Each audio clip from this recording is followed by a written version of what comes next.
Hello hello hello everyone good morning. तो आज हूँ कुमार पूर्णिमा मु तो आज घर को पलि आसी आपने देखी पारे।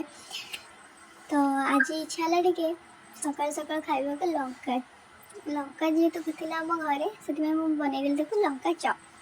लंका चप बनवाई जहाँ जहाँ सब दरकार से सब जिनस नहीं गली आग लंका को भलसे पूरा काटी तापर कॉर्नफ्लोर बेसन हल्दी लंका गुंड धनिया पाउडर जीरा पाउडर तापर से आमर चिकेन पाउडर सबूक मिसई गोटे भलसे गोटे बैटर बनईदेली।